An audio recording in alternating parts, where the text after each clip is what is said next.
அம்மா உன் வார்த்தை வேதம் என்றெண்ணும் மகனும் நான் தானம்மா. உலவும் என் கோயில் பேசும் என் தெய்வம் உலகில் நீதானம்மா. தாயே உன் கண்ணில் துளி நீர் கண்டாலும் இதயம் தாங்காதம்மா. ஏதோ உன் நெஞ்சில் துயரம் என்றாலும் விழிகள் தூங்காதம்மா.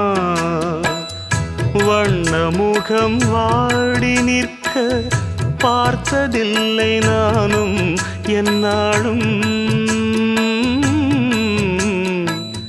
வாடை கொஞ்சம் கூந்தலை ஆடை கொண்டு மூடிட வருத்தம் என்ன இந்நேரம். சொல்லி சொல்லி வந்ததில்